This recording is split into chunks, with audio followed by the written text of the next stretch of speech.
Hello again, Poke fans, Poke noobs, Poke don't cares, and what I like to think of as Pokemon professors, the Pokemon old schoolers like me who've been throwing balls at pocket monsters for a decade and a half since the days of red and blue, and for some of you maybe even green.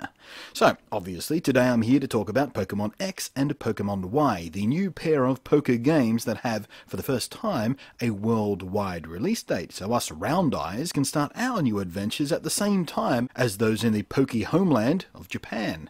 And that release date is so close now, just days away as I speak to you. But over the weekend I got hands-on with the demo at the EB Games Expo, and if I'm remembering right, this is the first time such a demo has even been created for the core Pokemon RPG games. And this is a demo that was specifically created for expos and similar public events. There seems to be no plan to make it available for download or something like that, which is a bit disappointing. But anyway, I wanted to quickly run you through my impressions from the demo. Of course, I'm planning a more detailed review and going through all the little changes and different features and alterations and twerks and stuff. Not twerks, tweaks.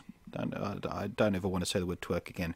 Tweaks to the main game. But for now, maybe this will be helpful for those of you who are fence sitters. Maybe you've been away from the series for a while and are wondering if it's worth coming back, or for those who haven't been paying much attention to what's changed in the new beastie. Or maybe you're a Pokeaholic and just want to absorb as much as possible on Pokemon X and Pokemon Y before the launch day hits. So the demo was specifically created to quickly show off some of the main aspects of the game. As you've been seeing, there was a small area to explore, various patches of grass to wander into for a few wild encounters with both familiar and new Pokemon, some traditional trainer battles, and finally you meet a professor who introduces you to the concept of the new Mega Evolutions by giving you a Mega Evolving Mewtwo and then initiates a battle.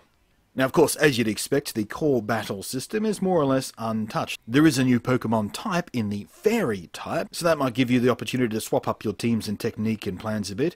It's a clean, simple interface that's familiar for existing players and intuitive for the new ones. And the Pokemon models look fantastic. It's the best they've ever looked. The 3D models are well detailed for the low resolution screens on the 3DS anyway, and the animation is lovely. They have a real sense of life and energy to them, and the attacks look pretty cool too. But the battle scenes and some select character interactions are also the only parts of the game, at least that we know of so far, that actually appear in 3D on the 3DS. Everything else, like the main overworld, are all in 2D, although they are rendered from 3D models as opposed to being sprites. So that's kind of weird, but on the other hand, it does seem to make the battles feel a bit more special and exciting when you're suddenly diving into 3D.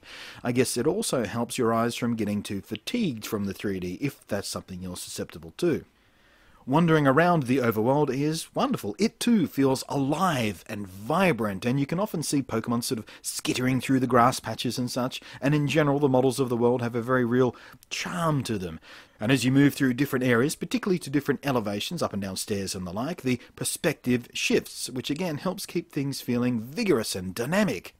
It feels exactly like a Pokemon game should, but it's had life breathed into it like no other game in the RPG series has ever had. I keep using words like vibrant and lively, and that's exactly it. It feels exciting to play it. It's somehow crispy and fresh, but still warmly familiar.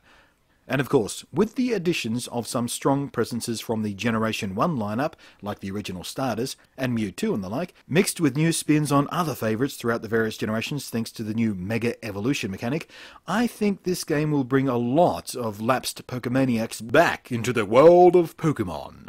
I think it's not too bold a prediction to say that I expect this may be a new classic. Pokemon X and Pokemon Y may just become the new favourite for many Pokefans, at least based on what I've seen so far.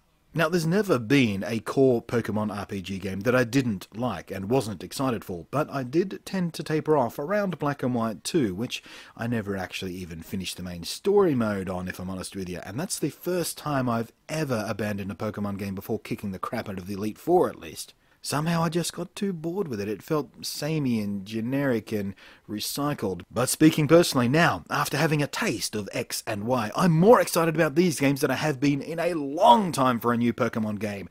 As excited as I was for Gold and Silver back in the day, I think. It's refreshing and exhilarating, and I'm loving feeling this way about a Pokemon game.